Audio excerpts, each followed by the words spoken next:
എന്റെ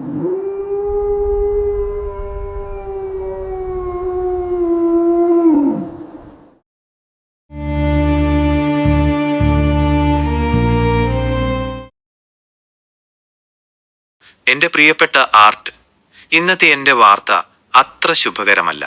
ഇന്ന് രാവിലെ ലൂസിയുടെ നില അല്പം കൂടി വഷളായിട്ടുണ്ട്. എന്നാൽ ഇതിൽ നിന്ന് ഒരു നല്ല കാര്യം കൂടി ഉണ്ടായിട്ടുണ്ട്. ലൂസിയുടെ കാര്യത്തിൽ സ്വാഭാവികമായും ഉത്കണ്ഠാകുലയായ മിസ്സിസ് വെസ്റ്റൻഡ അവളെക്കുറിച്ച് എന്നോട് ഔദ്യോഗികമായി കൂടിയാലോചിച്ചു.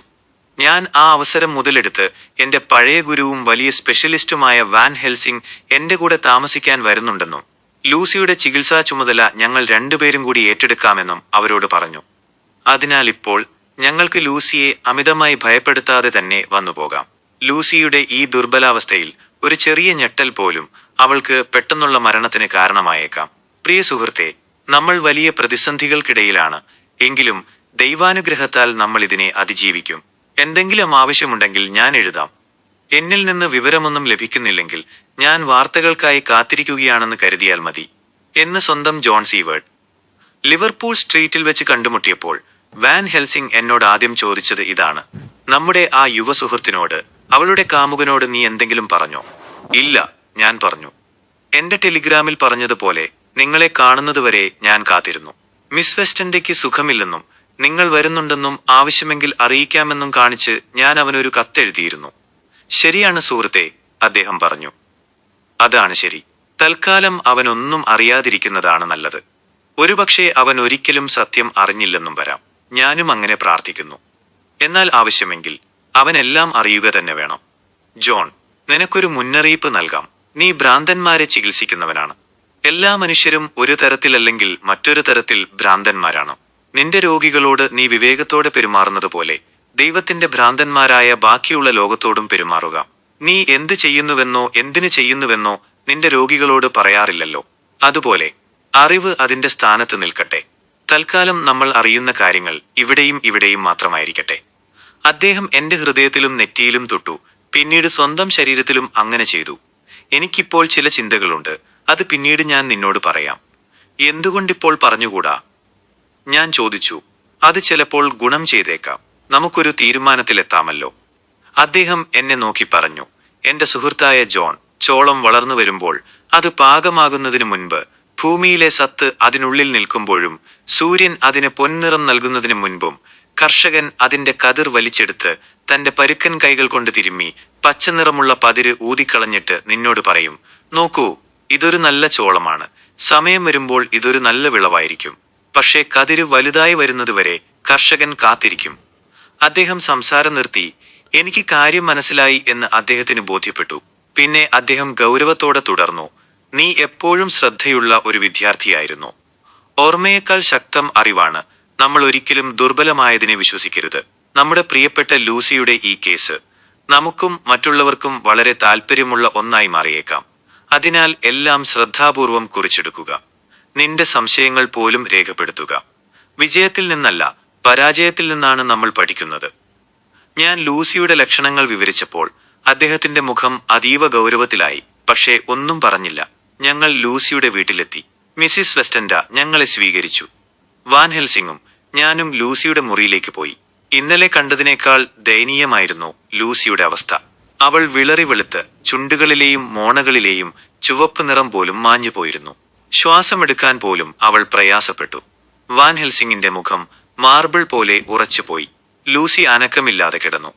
വാൻ ഹെൽസിംഗ് വേഗത്തിൽ എന്നെ മുറിക്ക് പുറത്തേക്ക് വിളിച്ചു. വാതിലടച്ച ഉടനെ അദ്ദേഹം പറഞ്ഞു: ദൈവമേ, ഇത് ഭയാനകമാണ്. ഒട്ടും സമയം കളയാനില്ല. ഹൃദയമിടിപ്പ് നിലനിർത്താൻ അവൾക്ക് രക്തം ആവശ്യമാണ്. ഉടൻ തന്നെ രക്തം നൽകണം. അത് ഞാനോ അതോ നീയോ? എനിക്ക് പ്രായം കുറവാണ്. ഞാൻ കൂടുതൽ ശക്തനാണ് പ്രൊഫസർ. അത് ഞാനായിരിക്കും. എങ്കിൽ വേഗം തയ്യാറാവൂ. ഞാൻ എന്റെ ബാഗ് കൊണ്ടുവരാം. ഞാൻ അദ്ദേഹത്തോടൊപ്പം താഴേക്ക് പോയപ്പോൾ വാതിലിൽ ഒരു മുട്ട് കേട്ടു. വാതിൽ തുറന്നപ്പോൾ ആർതർ വെപ്രാളത്തോടെ കയറി വന്നു. ജാക്ക്, എനിക്ക് വലിയ ഉത്കണ്ഠയായിരുന്നു. അച്ഛന് അസുഖം ഭേദമായപ്പോൾ ഞാൻ ഇങ്ങോട്ട് ഓടി വന്നതാണ്. ഇത് ഡോക്ടർ വാൻ ഹെൽസിംഗ് അല്ലേ? വന്നതിന് നന്ദി. ആർതറിനെ കണ്ടപ്പോൾ വാൻ ഹെൽസിംഗിന്റെ കണ്ണുകൾ തിളങ്ങി. അദ്ദേഹം പറഞ്ഞു: യുവാവേ, നിങ്ങൾ കൃത്യസമയത്താണ് വന്നത്. നിങ്ങളുടെ പ്രിയപ്പെട്ടവൾക്ക് തീരെ സുഖമില്ല. അവൾക്ക് ജീവൻ നിലനിർത്താൻ രക്തം വേണം. നിങ്ങളാണ് അവളുടെ കാമുകൻ. നിങ്ങളാണ് ഞങ്ങളെക്കാൾ ഇതിനനുയോജ്യൻ. ഞാൻ എന്തു ചെയ്യണം? ആർത്തർ ചോദിച്ചു. എന്റെ ജീവൻ അവളുടേതാണ്. അവൾക്കായി എന്റെ ശരീരത്തിലെ അവസാന തുള്ളി രക്തം വരെ ഞാൻ നൽകും. വാൻ ഹെൽസിംഗ് ആർത്തറിന്റെ തോളിൽ തട്ടി. വരൂ, നിങ്ങളെപ്പോലൊരു പുരുഷനെയാണ് ഞങ്ങൾക്ക് ആവശ്യം. ഞാനും ജോണും ആലോചിച്ച് രക്തം നൽകാൻ തീരുമാനിച്ചിരുന്നു. ജോൺ നൽകാനായിരുന്നു പദ്ധതി. പക്ഷേ ഇപ്പോൾ നിങ്ങളിവിടെയുണ്ട്. ഞങ്ങളെക്കാൾ നല്ല രക്തം നിങ്ങളുടേതാണ്. ആർതർ വാൻ ഹെൽസിങ്ങിനോട് പറഞ്ഞു. അവൾക്കായി മരിക്കാൻ പോലും ഞാൻ എത്ര സന്തോഷത്തോടെ തയ്യാറാണെന്ന് നിങ്ങൾക്കറിയുമായിരുന്നെങ്കിൽ. വികാരത്തള്ളിച്ചയിൽ അവന്റെ ശബ്ദമിടറി. നല്ല കുട്ടി, വാൻ ഹെൽസിംഗ് പറഞ്ഞു. ഇനി മിണ്ടാതെ വരൂ. തുടങ്ങുന്നതിനു മുൻപ് നിങ്ങൾക്ക് അവളെ ഒരു തവണ ചുംബിക്കാം. ഞങ്ങൾ ലൂസിയുടെ മുറിയിലേക്ക് പോയി.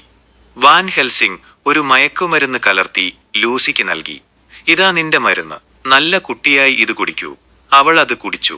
മരുന്ന് പ്രവർത്തിക്കാൻ സമയമെടുത്തു. അത് അവളുടെ ശരീരം എത്രത്തോളം ദുർബലമാണെന്ന് കാണിച്ചു തന്നു. ഒടുവിൽ അവൾ ഗാഠനിദ്രയിലായി. പ്രൊഫസർ ആർത്തറിനെ മുറിയിലേക്ക് വിളിച്ചു. കോട്ട് ഊരിമാറ്റാൻ പറഞ്ഞു.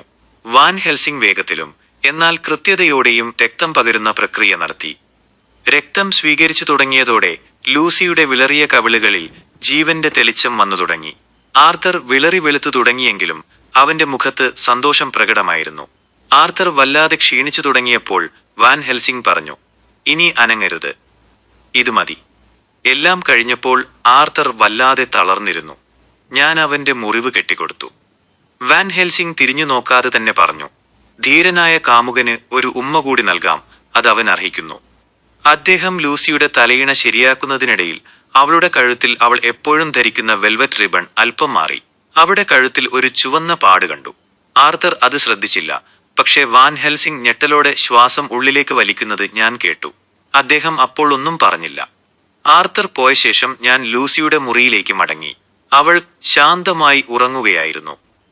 കഴുത്തിലെ ആ ചുവന്ന പാടിനെക്കുറിച്ച് ഞാൻ പ്രൊഫസറോട് ചോദിച്ചു. നീ അതിനെക്കുറിച്ച് എന്ത് കരുതുന്നു? അദ്ദേഹം തിരിച്ചു ചോദിച്ചു. ഞാനത് പരിശോധിച്ചിട്ടില്ല, ഞാൻ പറഞ്ഞു. കഴുത്തിലെ ഞരമ്പിന് മുകളിലായി 2 ചെറിയ ദ്വാരങ്ങളുണ്ടായിരുന്നു. രോഗലക്ഷണങ്ങളൊന്നുമില്ല. പക്ഷേ മുറിവിന്റെ വശങ്ങൾ വെളുത്തിരുന്നു. ഇതിലൂടെയാകാം രക്തം നഷ്ടപ്പെട്ടതെന്ന് എനിക്ക് തോന്നി. പക്ഷേ കിടക്കയിൽ രക്തം കാണാത്തതുകൊണ്ട് ആ ചിന്ത ഞാൻ ഉപേക്ഷിച്ചു. വാൻ ഹെൽസിംഗ് പറഞ്ഞു, എനിക്കിന്ന് രാത്രി ആംസ്റ്റർഡാമിലേക്ക് മടങ്ങണം. എനിക്ക് ചില പുസ്തകങ്ങൾ നോക്കാനുണ്ട്. നീ ഇന്ന് രാത്രി മുഴുവൻ ലൂസിക്കൊപ്പം ഇരിക്കണം. കണ്ണെടുക്കരുത്. രാത്രി മുഴുവൻ ഞാൻ ലൂസിക്കൊപ്പം ഇരുന്നു. മയക്കുമരുന്നിന്റെ ഫലം മാറിയപ്പോൾ അവൾ ഉണർന്നു. അവൾക്കിപ്പോൾ ഭേദമുണ്ട്. ഉറങ്ങാൻ അവൾക്ക് പേടിയായിരുന്നു. ഉറക്കം എനിക്ക് ഭീകരമായ സ്വപ്നങ്ങളുടെ തുടക്കമാണ്, അവൾ പറഞ്ഞു. ഞാൻ കാവലുണ്ടാകുമെന്ന് ഉറപ്പു നൽകിയപ്പോൾ അവൾ സമാധാനത്തോടെ ഉറങ്ങി. രാത്രി മുഴുവൻ അവൾ നല്ല ഉറക്കമായിരുന്നു. ഞാൻ ഹില്ലിംഗ്ഹാമിലെത്തുമ്പോൾ വല്ലാതെ ക്ഷീണിതനായിരുന്നു. 2 രാത്രികളായി ഉറങ്ങിയിട്ട്. ലൂസിക്ക് നല്ല ഉന്മേഷം തോന്നി. ഇന്ന് രാത്രി നിങ്ങൾ എനിക്ക് കാവലിരിക്കേണ്ട. നിങ്ങൾ വല്ലാതെ ക്ഷീണിച്ചിരിക്കുന്നു, അവൾ പറഞ്ഞു. എന്റെ ക്ഷീണം കാരണം ഞാനത് സമ്മതിച്ചു.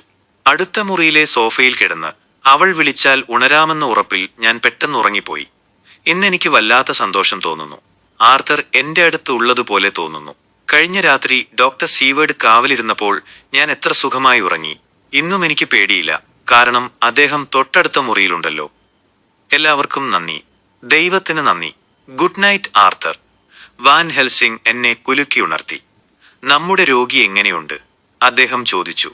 നമുക്ക് നോക്കാം, ഞാൻ പറഞ്ഞു. ഞങ്ങൾ ലൂസിയുടെ മുറിയിലേക്ക് പോയി. ജനാലയുടെ കർട്ടൻ മാറ്റിയപ്പോൾ മുറിയിൽ വെളിച്ചം വീണു. വാൻ ഹെൽസിംഗ് ഭയത്തോടെ നിലവിളിച്ചു, ദൈവമേ! കിടക്കയിൽ ലൂസി ബോധരഹിതയായി കിടക്കുന്നു. മുമ്പത്തേക്കാളും ഭയാനകമായ രീതിയിൽ അവൾ വിളറി വെളുത്തിരുന്നു. മോണകൾ പല്ലിൽ നിന്ന് അകന്നതുപോലെ ചുരുങ്ങിയിരുന്നു. വാൻ ഹെൽസിംഗ് അവളുടെ ഹൃദയമിടിപ്പ് പരിശോധിച്ചു. ഇപ്പോഴും സമയമുണ്ട്. ഹൃദയം ദുർബലമായിട്ടാണെങ്കിലും മിടിക്കുന്നുണ്ട്. നമ്മുടെ അധ്വാനമെല്ലാം വെറുതെയായി. വീണ്ടും തുടങ്ങണം. ഇത്തവണ ആർത്തർ ഇവിടെയില്ല. ജോൺ, ഇത്തവണ നിന്റെ ഊഴമാണ്. ഉടൻ തന്നെ ഞങ്ങൾ രക്തം നൽകൽ ആരംഭിച്ചു. എന്റെ രക്തം ലൂസിയിലേക്ക് ഒഴുകുമ്പോൾ എനിക്ക് വല്ലാത്തൊരു തളർച്ച തോന്നി. എന്നാൽ ലൂസിയുടെ കവിളുകളിൽ നിറം തിരികെ വരുന്നത് കണ്ടപ്പോൾ എനിക്ക് അഭിമാനം തോന്നി. ഓപ്പറേഷന് ശേഷം വാൻ ഹെൽസിംഗ് പറഞ്ഞു, ഇതാരോടും പറയരുത്, പ്രത്യേകിച്ചും ആർത്തറിനോട്. അവൻ ഭയപ്പെടും. ലൂസി എങ്ങനെയാണ് വീണ്ടും ഇത്രയും രക്തം നഷ്ടപ്പെട്ട അവസ്ഥയിലായതെന്ന് ഞാൻ അത്ഭുതപ്പെട്ടു. കിടക്കയിലാകട്ടെ രക്തത്തിന്റെ ഒരടയാളവും ഉണ്ടായിരുന്നില്ല. അവളുടെ കഴുത്തിലെ ആ ചെറിയ ദ്വാരങ്ങൾ എന്റെ ചിന്തയിൽ മുഴച്ചു നിന്നു. വൈകുന്നേരം വാൻ ഹെൽസിംഗ് വിദേശത്തു നിന്നുള്ള ഒരു വലിയ പാഴ്സലുമായി എത്തി. അദ്ദേഹം അതിൽ നിന്ന് ഒരു കെട്ട് വെളുത്ത പൂക്കൾ പുറത്തെടുത്തു. ഇത് നിനക്കുള്ളതാണ് ലൂസി, അദ്ദേഹം പറഞ്ഞു. ലൂസി അത് മണത്തു നോക്കി, മുഖം ചുളിച്ചു. പ്രൊഫസർ, ഇത് വെറും വെളുത്തുള്ളിയല്ലേ? അവൾ ചോദിച്ചു. വാൻ ഹെൽസിംഗ് ഗൗരവത്തോടെ പറഞ്ഞു, ഇത് തമാശയ്ക്കല്ല. നിന്റെ നന്മയ്ക്കാണ് ഞാനിത് ചെയ്യുന്നത്. ഈ പൂക്കൾക്ക് വലിയ ഗുണങ്ങളുണ്ട്. അദ്ദേഹം ആ വെളുത്തുള്ളി പൂക്കൾ കൊണ്ട് ഒരു മാലയുണ്ടാക്കി ലൂസിയുടെ കഴുത്തിൽ അണിയിച്ചു. മുറിയിലെ ജനലുകളിലും വാതിലുകളിലും അദ്ദേഹം വെളുത്തുള്ളി ഉരച്ചു പിടിപ്പിച്ചു. ഇത് കഴുത്തിൽ നിന്ന് അഴിക്കരുത്. രാത്രിയിൽ ജനാലകളോ വാതിലുകളോ തുറക്കരുത്. അദ്ദേഹം ലൂസിക്ക് കർശന നിർദ്ദേശം നൽകി. തിരികെ പോകുമ്പോൾ വാൻ ഹെൽസിംഗ് പറഞ്ഞു, ഇന്ന് രാത്രി എനിക്ക് സമാധാനമായി ഉറങ്ങാം. എന്റെ ഈ മാന്ത്രിക വിദ്യ അവളെ സുരക്ഷിതയാക്കും. അദ്ദേഹം തികഞ്ഞ ആത്മവിശ്വാസത്തിലായിരുന്നു. പക്ഷേ 2 ദിവസം മുമ്പ് ഞാൻ ഇതുപോലെ സമാധാനിച്ചപ്പോൾ ഉണ്ടായ ദുരന്തമോർത്ത് എനിക്കെന്തോ ഒരു ഭയം തോന്നി.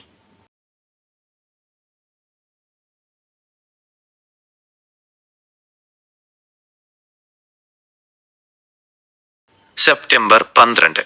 അവരെല്ലാവരും എന്നോട് എത്ര നല്ല രീതിയിലാണ് പെരുമാറുന്നത്. ആ പ്രിയപ്പെട്ട ഡോക്ടർ വാൻ ഹെൽസിംഗിനോട് എനിക്ക് വല്ലാത്തൊരു സ്നേഹം തോന്നുന്നു. എന്തിനാണ് അദ്ദേഹം ഈ പൂക്കളെക്കുറിച്ച് ഇത്രയധികം ആകുലപ്പെട്ടതെന്ന് എനിക്കറിയില്ല. സത്യത്തിൽ അദ്ദേഹം എന്നെ ഭയപ്പെടുത്തി കളഞ്ഞു. അത്രയും രൗദ്രഭാവമായിരുന്നു അദ്ദേഹത്തിന്. എങ്കിലും അദ്ദേഹം ചെയ്തത് ശരിയായിരിക്കണം. കാരണം ഈ പൂക്കൾ ഉള്ളതുകൊണ്ട് എനിക്കിപ്പോൾ വല്ലാത്തൊരു ആശ്വാസം തോന്നുന്നുണ്ട്. എന്തുകൊണ്ടോ ഇന്ന് രാത്രി തനിച്ചാകുന്നതിനെ ഞാൻ ഭയപ്പെടുന്നില്ല.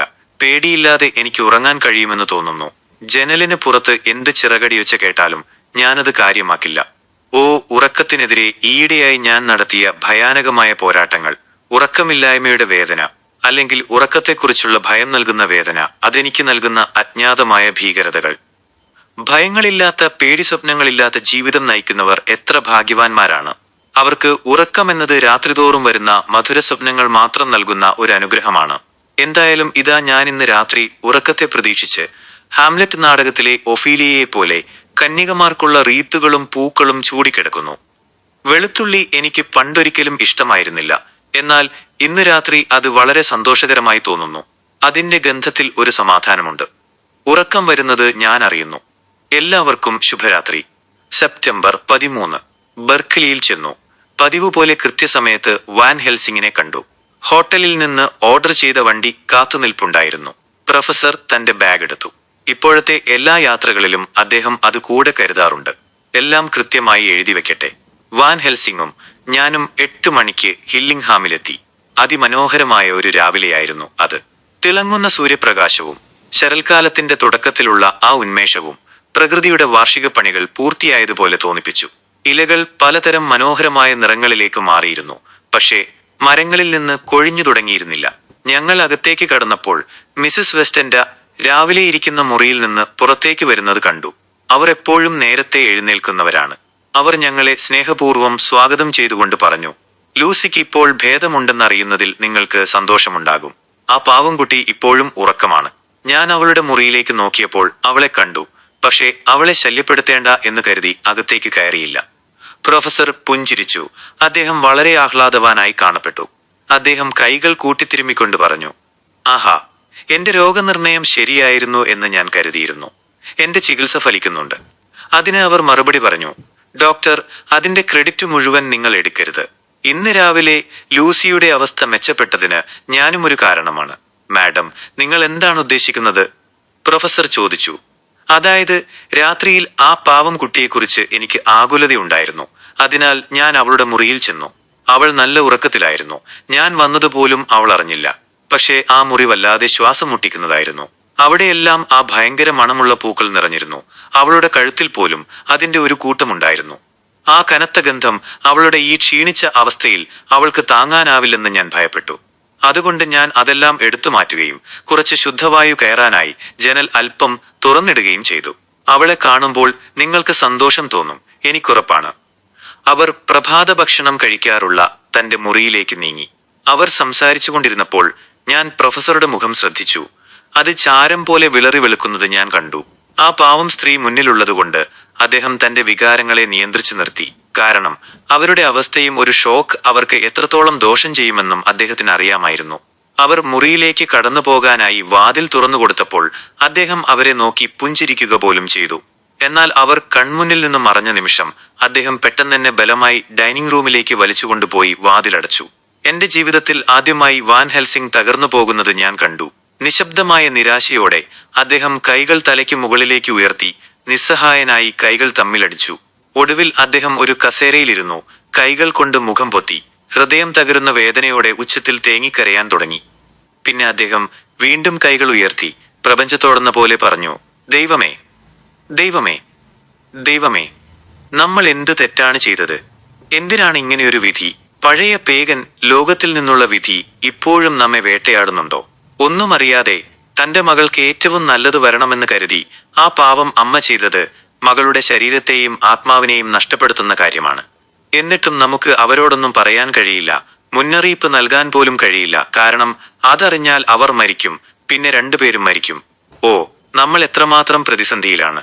പിശാചുക്കളുടെ ശക്തികളെല്ലാം നമുക്കെതിരെ തിരിഞ്ഞിരിക്കുന്നു. പെട്ടെന്ന് അദ്ദേഹം ചാടി എഴുന്നേറ്റു.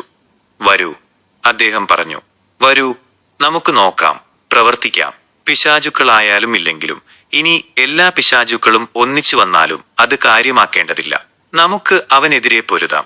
അദ്ദേഹം തന്റെ ബാഗ് എടുക്കാൻ ഹാൾ വാതിക്കലേക്ക് പോയി. ഞങ്ങൾ ഒരുമിച്ച് ലൂസിയുടെ മുറിയിലേക്ക് കയറി. ഞാൻ വീണ്ടും ജനൽവിരികൾ ഉയർത്തി വാൻ ഹെൽസിംഗ് കിടക്കയുടെ അടുത്തേക്ക് പോയി. ഇത്തവണ ആ പാവമുഖത്തെ അതേ മെഴുകുപോലത്തെ വിളർച്ച കണ്ടിട്ടും അദ്ദേഹം ഞെട്ടിയില്ല. കടുത്ത ദുഃഖവും അനന്തമായ സഹതാപവും നിറഞ്ഞതായിരുന്നു അദ്ദേഹത്തിന്റെ മുഖഭാവം. ഞാൻ പ്രതീക്ഷിച്ചതുപോലെ തന്നെ അർത്ഥവത്തായ ആ ശ്വാസം വലിച്ചുകൊണ്ട് അദ്ദേഹം പിറുപിറുത്തു. ഒരക്ഷരം മിണ്ടാതെ അദ്ദേഹം പോയി വാതിൽ പൂട്ടി. രക്തം മാറ്റുന്നതിനുള്ള മറ്റൊരു ശസ്ത്രക്രിയയ്ക്കായി ചെറിയ മേശപ്പുറത്ത് ഉപകരണങ്ങൾ നിരത്താൻ തുടങ്ങി. അതിന്റെ ആവശ്യകത എനിക്ക് നേരത്തെ തന്നെ മനസ്സിലായിരുന്നു. ഞാൻ കോട്ട് അഴിക്കാൻ തുടങ്ങി. പക്ഷേ അദ്ദേഹം ഒരു താക്കീതിന്റെ സ്വരത്തിൽ കൈ ഉയർത്തി എന്നെ തടഞ്ഞു. അരുത്, അദ്ദേഹം പറഞ്ഞു. ഇന്ന് നിങ്ങൾ ഓപ്പറേഷൻ ചെയ്യണം. രക്തം ഞാൻ നൽകാം. നിങ്ങൾ നേരത്തെ തന്നെ ക്ഷീണിതനാണ്. സംസാരിക്കുന്നതിനിടയിൽ അദ്ദേഹം കോട്ട് അഴിച്ച് ഷർട്ടിന്റെ കൈ മുകളിലേക്ക് തെറുത്തുവെച്ചു.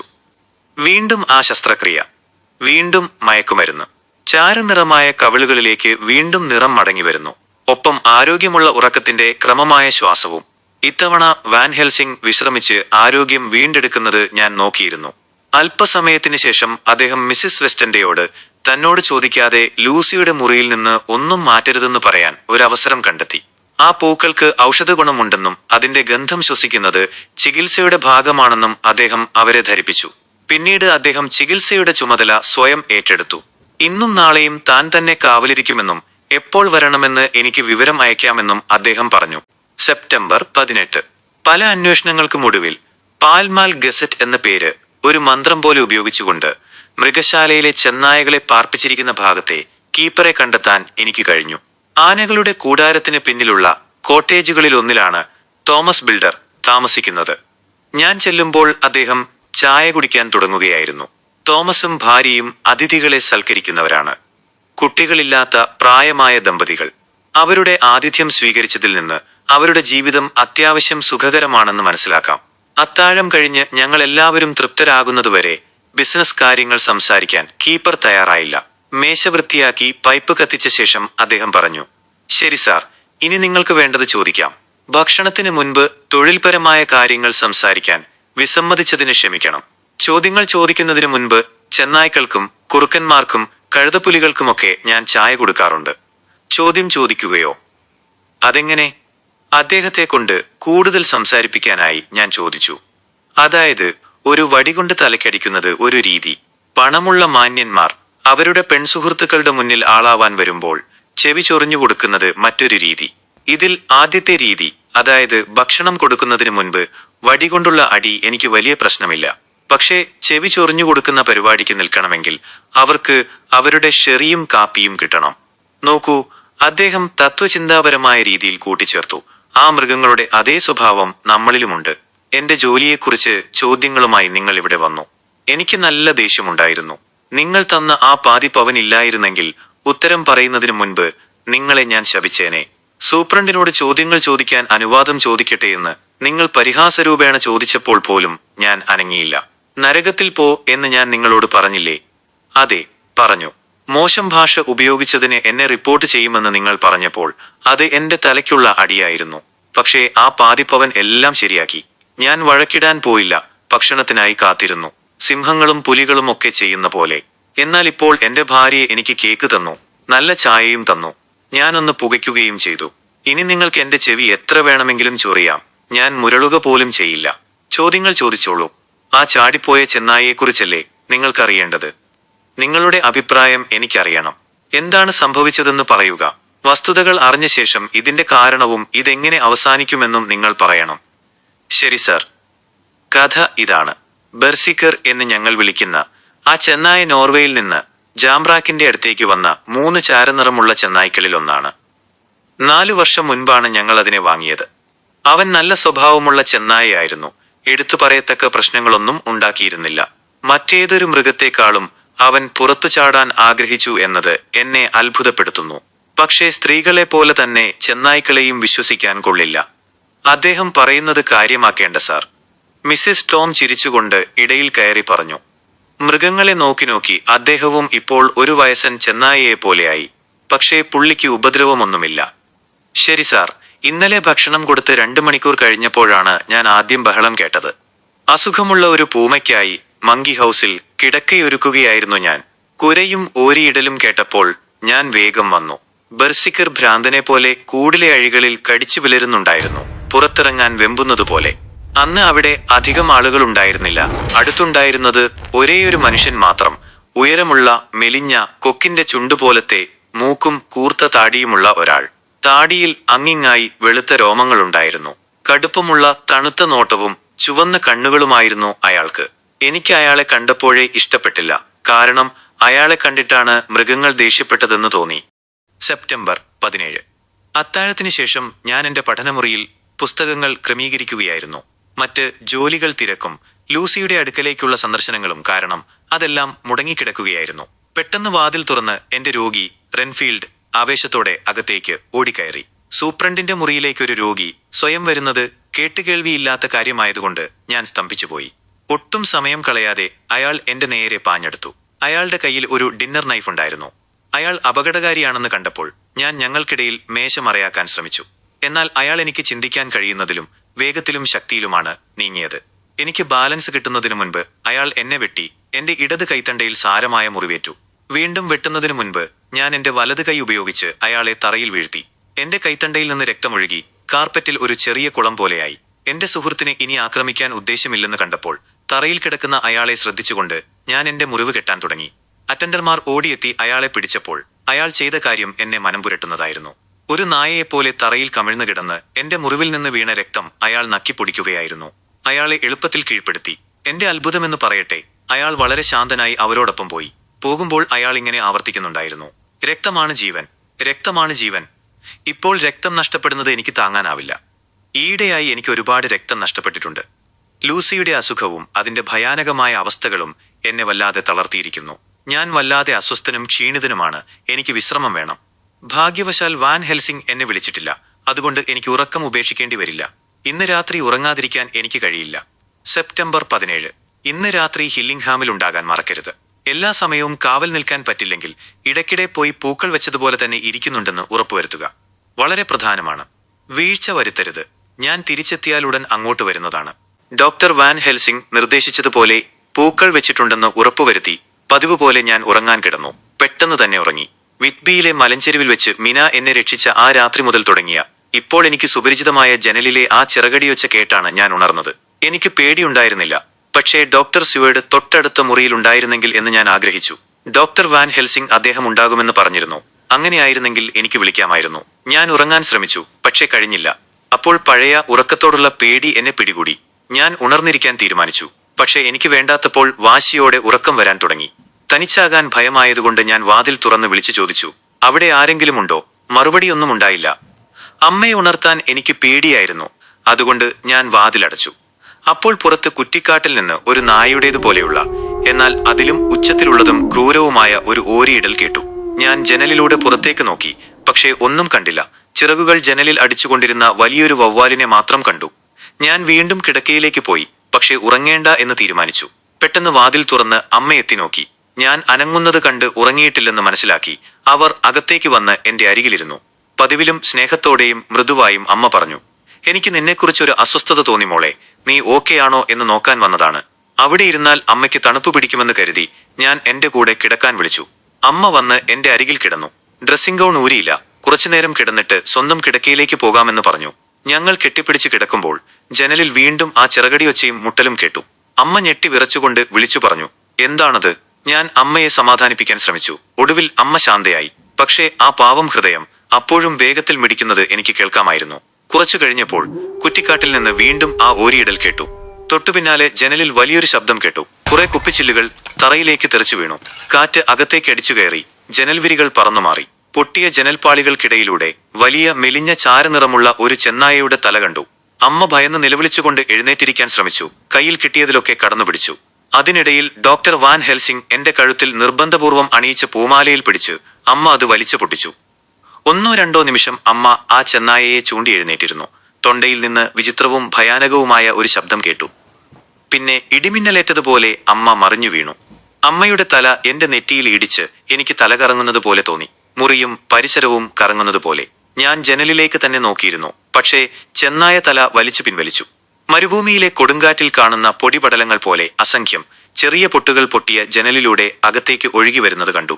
ഞാൻ അനങ്ങാൻ ശ്രമിച്ചു. പക്ഷേ എന്തോ മന്ത്രശക്തി എന്നെ തളർത്തിയിരുന്നു. അമ്മയുടെ ശരീരം അപ്പോഴേക്കും തണുത്തു തുടങ്ങിയിരുന്നു. ആ ഹൃദയമിടിപ്പ് നിലച്ചിരുന്നു. അമ്മയുടെ ഭാരം എന്റെ മേലുണ്ടായിരുന്നു. പിന്നെ കുറച്ചു നേരത്തേക്ക് എനിക്കൊന്നും ഓർമ്മയില്ല. സമയം ഒട്ടും നീങ്ങിയിട്ടില്ലെന്ന് തോന്നി. പക്ഷേ ബോധം വന്നപ്പോൾ ഭയാനകമായ അവസ്ഥയായിരുന്നു. അടുത്തെവിടെയോ മരണമണി മുഴങ്ങുന്നുണ്ടായിരുന്നു. അയൽപ്പക്കത്തെ നായ്ക്കളെല്ലാം ഓരിയിടുന്നുണ്ടായിരുന്നു. നമ്മുടെ കുറ്റിക്കാട്ടിൽ തൊട്ടുപുറത്ത് ഒരു രാപ്പാടി പാടുന്നുണ്ടായിരുന്നു. വേദനയും ഭയവും ക്ഷീണവും കൊണ്ട് ഞാൻ മരവിച്ചിരിക്കുകയായിരുന്നു. പക്ഷേ ആ രാപ്പാടിയുടെ പാട്ട് എന്നെ ആശ്വസിപ്പിക്കാൻ അമ്മയുടെ ശബ്ദം തിരികെ വന്നതുപോലെ തോന്നി. ആ ശബ്ദങ്ങൾ വേലക്കാരെയും ഉണർത്തിയിട്ടുണ്ടാകണം. കാരണം എന്റെ വാതിലിന് പുറത്ത് അവരുടെ കാലൊച്ചകൾ ഞാൻ കേട്ടു. ഞാൻ അവരെ വിളിച്ചു. അവർ അകത്തേക്ക് വന്നു. നടന്നതെന്താണെന്നും എന്റെ മുകളിൽ കിടക്കുന്നതെന്താണെന്നും കണ്ടപ്പോൾ അവർ നിലവിളിച്ചു. പൊട്ടിയ ജനലിലൂടെ കാറ്റടിച്ചു കയറി വാതിൽ വലിച്ചടഞ്ഞു. അവർ അമ്മയുടെ ശരീരം എടുത്തുമാറ്റി. ഞാൻ എഴുന്നേറ്റ ശേഷം അമ്മയെ കിടക്കയിൽ കിടത്തി ഒരു ഷീറ്റ് കൊണ്ട് മൂടി. അവരെല്ലാവരും ഭയന്ന് വിറയ്ക്കുന്നുണ്ടായിരുന്നു. ഞാൻ അവരോട് ഡൈനിങ് റൂമിൽ പോയി ഓരോ ഗ്ലാസ് വൈൻ കഴിക്കാൻ പറഞ്ഞു. ഒരു നിമിഷം വാതിൽ തുറന്നു. പിന്നെ വീണ്ടും അടഞ്ഞു. വേലക്കാർ ഭയന്ന് നിലവിളിച്ചുകൊണ്ട് കൂട്ടമായി ഡൈനിങ് റൂമിലേക്ക് പോയി. ഞാൻ എന്റെ കയ്യിലുണ്ടായിരുന്ന പൂക്കൾ അമ്മയുടെ നെഞ്ചിൽ വെച്ചു. അപ്പോഴാണ് ഡോക്ടർ വാൻ ഹെൽസിംഗ് പറഞ്ഞ കാര്യം ഞാൻ ഓർത്തത്. പക്ഷേ എനിക്കത് മാറ്റാൻ തോന്നിയില്ല. മാത്രമല്ല, ഇനി വേലക്കാരിൽ ആരെങ്കിലും എന്റെ കൂടെ ഇരിക്കുമല്ലോ. അവർ തിരിച്ചു വരാത്തത് എന്നെ അത്ഭുതപ്പെടുത്തി. ഞാൻ വിളിച്ചു. പക്ഷെ മറുപടിയൊന്നും കിട്ടിയില്ല. ഞാൻ അവരെ അന്വേഷിച്ച് ഡൈനിങ് റൂമിലേക്ക് പോയി. കണ്ട കാഴ്ച എന്റെ ഹൃദയം തകർത്തു. അവർ 4 പേരും തറയിൽ ബോധമില്ലാതെ കിടക്കുന്നു. ശ്വാസം ആഞ്ഞുവലിക്കുന്നുണ്ട്. ഷെറിയുടെ കുപ്പി പാതി നിറഞ്ഞ നിലയിൽ മേശപ്പുറത്തുണ്ടായിരുന്നു. പക്ഷേ അതിനൊരു വിചിത്രമായ രൂക്ഷഗന്ധം. എനിക്ക് സംശയം തോന്നി. ഞാൻ കുപ്പി പരിശോധിച്ചു. അതിന് കറുപ്പിന്റെ മണമായിരുന്നു. സൈഡ് ബോർഡിൽ നോക്കിയപ്പോൾ അമ്മയ്ക്ക് മരുന്ന് കൊടുക്കാൻ ഉപയോഗിച്ചിരുന്ന കുപ്പി -O ഉപയോഗിച്ചിരുന്ന എന്ന് പറയേണ്ടി വരുന്നു. അത് കാലിയായിരിക്കുന്നത് കണ്ടു. ഞാൻ എന്ത് ചെയ്യും? ഞാൻ അമ്മയുടെ കൂടെ മുറിയിൽ തിരിച്ചെത്തി. എനിക്ക് അമ്മയെ വിട്ടുപോകാൻ കഴിയില്ല. ഞാൻ തനിച്ചാണ്. മയക്കുമരുന്ന് നൽകപ്പെട്ട ഉറങ്ങുന്ന വേലക്കാർ മാത്രമേയുള്ളൂ. മരിച്ചവരോടൊപ്പം തനിച്ച്. പുറത്തേക്ക് പോകാൻ എനിക്ക് ധൈര്യമില്ല. കാരണം പൊട്ടിയ ജനലിലൂടെ ചെന്നായയുടെ കുറുകുന്ന ഓരിയിടൽ എനിക്ക് കേൾക്കാം. വായുവിൽ നിറയെ പൊട്ടുകൾ പറന്നു നടക്കുന്നത് പോലെ ജനലിലൂടെ വരുന്ന കാറ്റിൽ അവ കറങ്ങുന്നു. വെളിച്ചം മങ്ങി നീല നിറത്തിൽ കാണപ്പെടുന്നു. ഞാൻ എന്ത് ചെയ്യണം? ഇന്ന് രാത്രി ദൈവം എന്നെ കാക്കട്ടെ. ഞാൻ ഈ പേപ്പർ എന്റെ മാറോട് ചേർത്ത് വെക്കും. അവർ എന്നെ കിടത്തുമ്പോൾ ഇത് കാണുമല്ലോ. എന്റെ അമ്മ പോയി. ഞാനും പോകേണ്ട സമയമായി. പ്രിയപ്പെട്ട ആർത്തർ, ഇന്ന് രാത്രി ഞാൻ അതിജീവിച്ചില്ലെങ്കിൽ വിടാം. ദൈവം നിന്നെ കാക്കട്ടെ. ദൈവം എന്നെ സഹായിക്കട്ടെ.